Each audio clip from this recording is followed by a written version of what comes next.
行き詰まってますか？出ました？すげえ行き詰まってますか？失敗するなって言っちゃいけないですよ。なるほど。あえて失敗してもいいって言っちゃうみたいな。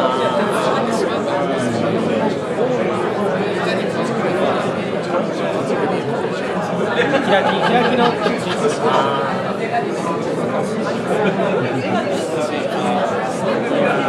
逆に何でいいんだって言って自分のやりたいこととかフォーカスできるので。だからそうですね、失敗するわけじゃないですもんね。そういうことで、そのプロセスはまあちょっと他の人も結果的にフォーカスができてつながるかもしれない。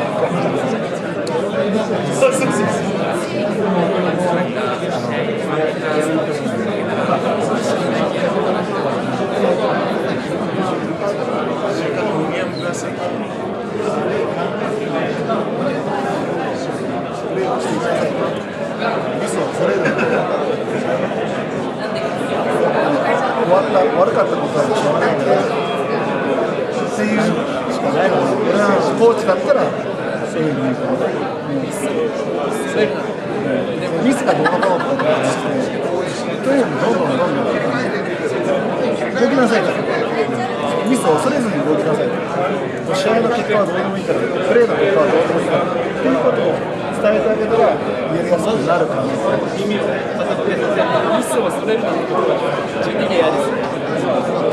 プレイヤー的には余計考えちゃう。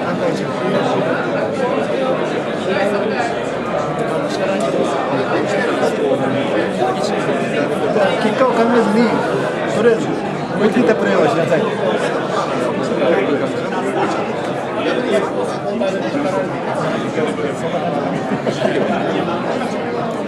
良かった、次がもっと頑張ってくれっていうことです。それはでもなんか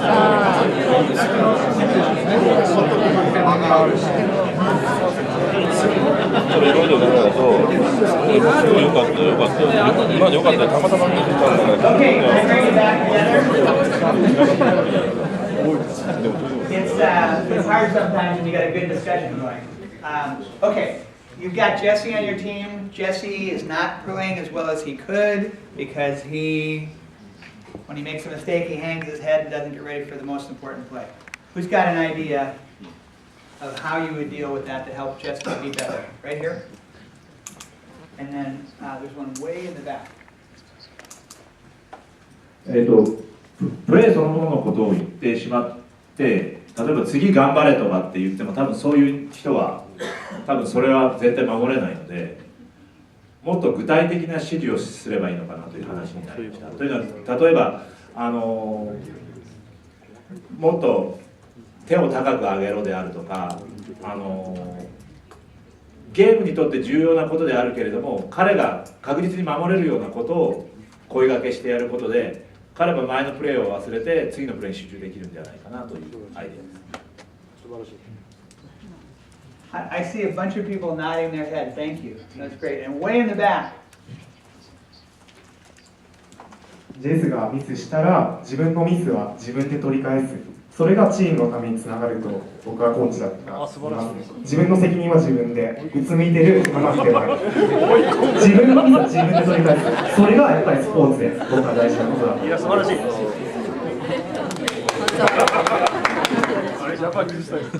So I want to tell you a story. Thank you. Great. I'll tell you a story. Brandy Chastain is a soccer player in the United States. When the United States women's soccer team won the World Cup, they beat China in 1999. Do you remember that one of the players who scored the winning goal ripped her jersey off? Remember that? No? Well, that was Brandy Chastain, one of the best soccer players in the world.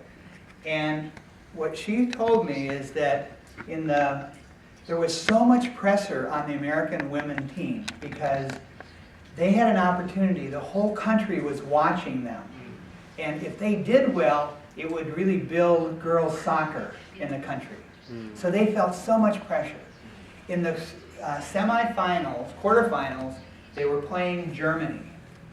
And Brandy Chastain did the worst thing you can do in soccer. What's the worst thing you can do? An own goal, that's right. She kicked the ball to her goalkeeper, but it went past her, and she scored a goal for Germany. And she felt terrible. And Carla Overbeck, who was the captain of that team, did exactly what this gentleman said. She came up to her and said, "Don't worry about it. We're going to win this game, and you're going to play a role in it." Brandy Chastain said that changed her whole life. She scored a goal in that game, and they beat Germany, and then they went on to beat China to win the World Cup. Fantastic. We have a tool that we call a mistake ritual. I want you to watch this. I want you to watch this video, okay?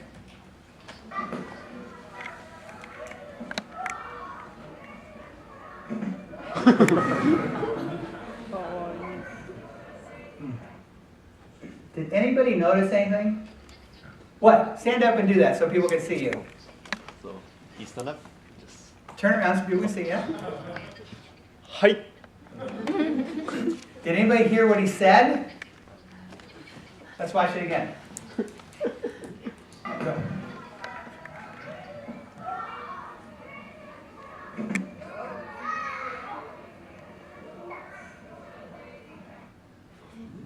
He said, nuts. No. Nuts. In America, that's like, it's not swearing, but it's like, ooh, nuts. And then he went like this. We call that a mistake ritual. That boy is 4 years old. His dad is a workshop presenter for Positive Coaching Alliance and a gymnastics coach. He taught that kid at 4 years old that if you make a mistake, you say nuts, you brush it off, and you go back again. He's not thinking like, oh, I tripped. So we teach coaches to teach athletes to have a mistake ritual. One of them is brush it off. Another one is no sweat or wipe it off. One I really like is flush it. Mistakes stink. What do you do with stinky stuff? You flush it. So here's a story. I mentioned Ken Ravizza, who works with the Tampa Bay Rays and the Los Angeles Angels Major League Baseball team. About 8 or 9 years ago, Cal State Fullerton had a really good team, and they were expecting to win the College World Series. This is the level right before the pros. The first half of the season, they won 17 games, and they lost 18 games. They lost more games than they played, than they won. The team got very negative. They played terribly. And then the coach called up Ken Ravizza, the sports psychologist, and he said, "Ken, would you work with our team?" The second half of the season, remember they were 17 wins, 18 losses. Second half of the team, they won 32 and lost 5. They made it to the College World Series. They lost the first game. It's double elimination. That means if they lost the second game, they're out. They had to come up through the losers bracket, and they played Texas and beat them twice. They were national champions. So the question is, what did Ken Ravizza do? First of all, he spent about $20, which is about, I think, 2,000 yen. And he bought a children's coin bank. And he put it in the dugout. The coin bank was in the form of a toilet. So when you hit the little little handle, it made a flushing sound. And he taught the players, when you're out in the field and you make a mistake, maybe you miss the cutoff man, or somehow you screw up, as soon as you come in, you take that play and you flush it in the toilet. And then he said, I want you to imagine that you have a tiny little toilet on your belt. And when you are up at bat, and there's a high pitch and you swing at it, or there's a pitch right down the middle and you take it, you step out of the batter's box and you can be angry for 2 seconds. And then you flush that pitch and you get back in the batter's box and you now have what sports psychologists call an empty head. The only thing in the world that exists is that ball. And you're totally zeroed in on that ball. You're not thinking about, oh, that was a horrible, I just swung at something I shouldn't have. You're not thinking, what happens if I miss it? You're totally zoned in, mind in the moment on that ball. And that's what caused Cal State Fullerton to win the national championship that year in baseball. So we teach coaches to have a mistake ritual which causes players to be more aggressive. I said this earlier to some people, and I think in the United States what I'm about to say is a little controversial. I think it may be here too. So let me try it out. It's better to make a mistake than it is to be afraid of making a mistake. If you make a mistake, you can recover from it. You can wipe it off, brush it off, you can flush it. If you are afraid of making a mistake, then you miss opportunities. There's 2 kinds of mistakes. The first mistake is doing something bad. You swing at a pitch that you shouldn't have swung at. The second kind of mistake is not doing something good. And when people are afraid of making a mistake, they're not aggressive. They're afraid of making that bad kind of mistake, and so they make the other kind of mistake. They don't do something good. So I think the most powerful tool in all the things that Positive Coaching Alliance talks about is having a mistake ritual. If players can learn to bounce quickly back from mistakes, the greatest players in the world, they don't go without making mistakes. You know what makes them great? When they make a mistake, they come back right away, and they're ready for the next play. What do you think about this mistake ritual idea? If you think it's a really, don't raise your hand yet. If you think it's a really bad idea, keep your hand down. If you think maybe it's maybe an okay idea, put your hand about halfway up. If you think it's a really good idea, put your hand way up. Go, let's see. Okay, now are you guys raising your hand because of peer pressure? Here's what I would encourage you to do, it takes mental toughness to bounce back from mistakes. Getting angry when you make a mistake, that's not tough. That's just losing control. Yelling at somebody when they make a mistake, that's not mentally tough. What's mentally tough is bouncing back from a mistake. Lindsay Gottlieb, who is the women's basketball coach at the University of California at Berkeley, one of my favorite coaches ever, 2 years ago her team was in the Final Four for the first time ever. Final Four in basketball, college basketball tournament is like a really big deal. And her team was there, and they're playing Louisville, and her star point guard, Brittany Boyd, came down and threw the ball away. It wasn't a bad pass, it was a terrible pass. She came down the next time and she threw the ball away again. And she looks over at her coach, and Lindsay Gottlieb says to her, "You're okay, you're good." They went back on defense. Brittany Boyd got the ball. She came down and she made a three-pointer. Now, what Lindsay Gottlieb did was mental toughness. Because you know what she did after she said to Brittany Boyd, she said, "You're okay, you're good"? She turned to her assistant coach and said, "Oh no, can you believe that?"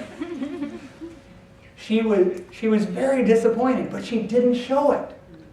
Well, she gave Brittany Boyd what Brittany needed to make the play. I think we'll maybe stop here for now. And should we start the second part of the program? Keep going? Yeah. Okay. I'm an American. I like to talk.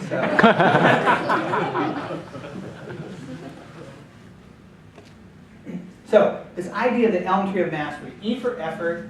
Oh, can you? Yeah, keep going. E for effort, L for learning, M for bouncing back from mistakes. There's two kinds of winning. One has to do with the scoreboard. And winning on the scoreboard, that's over there, is about results. Did you win or not? Secondly is a comparison with others. Am I better than you are? Are we better than that team is? And the third piece of it is mistakes are not okay. Now, what 20 years of research from sports psychology says is that if you focus on mastery, if winning is about mastery, then the first thing is that you give your best effort every time. Maybe you're getting beat by 20 points, but you keep trying because that effort will help you the next time. Then the learning part, having a teachable spirit, being like a sponge. If you're a sponge, what does a sponge do? It soaks up all the water around it. If you're a sponge, maybe your coach is yelling at you and you don't think it's fair, but it's like, it doesn't matter.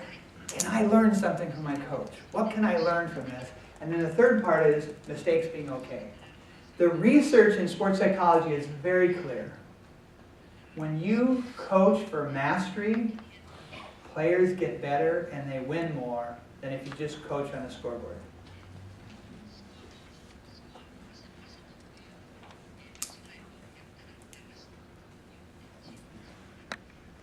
Go one more. Now go back. So, on the scoreboard,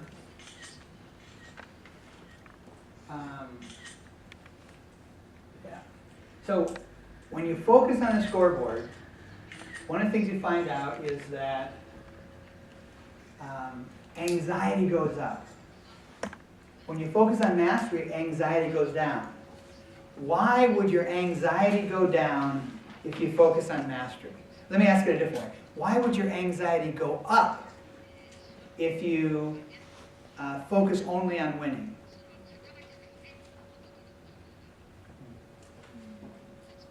The answer is that you can't control winning. So if your coach is telling you, you've got to win. If you don't win, you're nothing. That creates a lot of anxiety because you cannot control that. Can you control the mastery side? Can you control how much effort you make? Can you control whether you keep learning no matter what happens? Can you learn to control, can you learn to have the mental toughness to be able to bounce back from mistakes? Now notice, a coach who focuses on mastery is not soft or easy. They're pushing players hard, but they're pushing them to do something that they can control. You can try hard. Keep trying hard. You can learn and get better. You can bounce back from mistakes. When you focus on the scoreboard, it increases anxiety. And the other part of this, when you focus on mastery, is your self-confidence goes up. And self-confidence is highly correlated with doing well. People who believe they can do something are much more likely to do it than people who are not sure they can do it.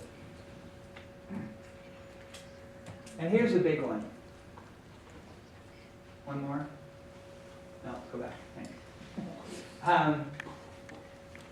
The big idea about self-confidence is it gives you control. Why do people feel anxious? It's typically because they don't feel they have control. I'm studying for this test. I took calculus in college. How many of you really love calculus? Advanced mathematics. How many love advanced mathematics? Well, I didn't. And I did really poorly at it, and I felt like it didn't matter how hard I worked. I just couldn't do well at it. That created a lot of anxiety. Now, if I think I have control, I can learn to do it, then it doesn't matter. I'm willing to work really hard. Does that all make sense? Effort, learning, bouncing back from mistakes. My wife, when I asked, does it make sense, she nodded her head. Thank you.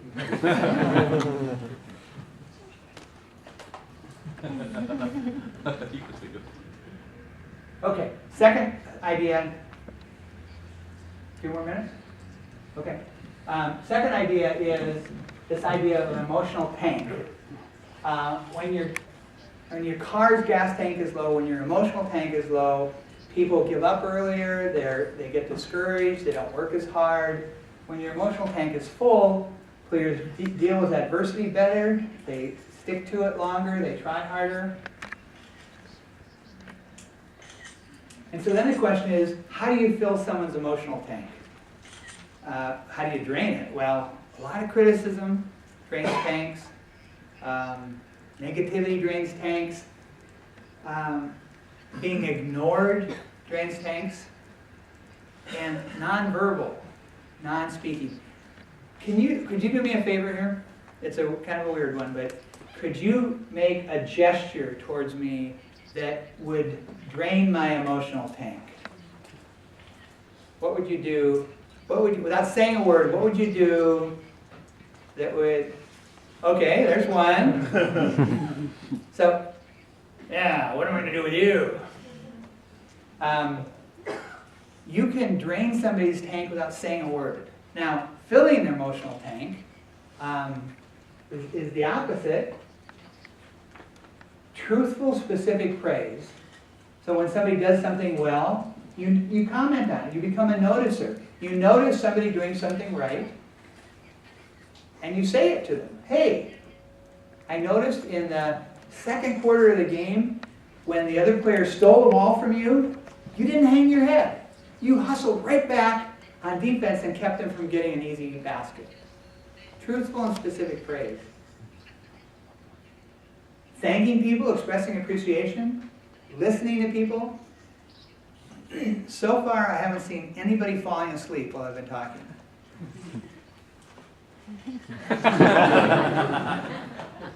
Your listening to me fills my emotional tank.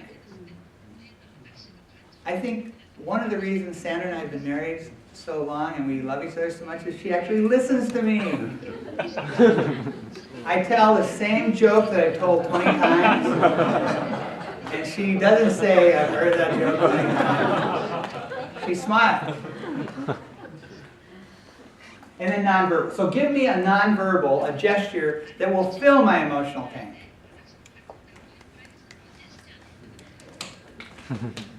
What if, yes? Okay. There's something else that will help to show your listening. Listening noises. What's a listening noise? Can you give me a listening noise? Mm-hmm. Yeah. So I'll tell you what, if you're married and you want to make your spouse, your husband or wife happy, when they're talking to you, nod your head, smile, look them in the eye, and then go, mm-hmm. Oh. They'll think you're wonderful.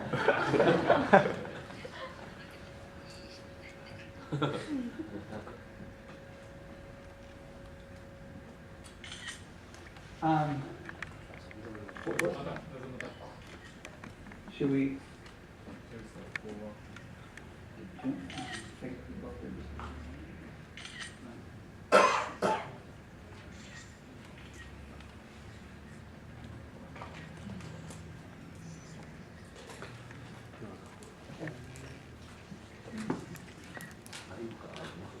Can you go to the next one? One more. Okay, go back. Yeah.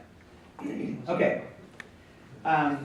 Now, so far, I've been talking about positivity, positivity, positivity. But what do you do if you've got a player who is just not doing what you want them to do? What do you do when all the positivity isn't working? So you have an athlete that gives you trouble, not doing what you want them to do. What do you do in that kind of a situation? Athlete, how many of you are coaches again? How many of you have had athletes like this? We all have. So the question is, does positive coaching mean you can't have a hard conversation with them? No. So here's what I want you to do. I'm going to give you about 3 minutes. Pair up with somebody again. You're the coach. You've got this hard to handle player. What do you do? Go. 悩んでます。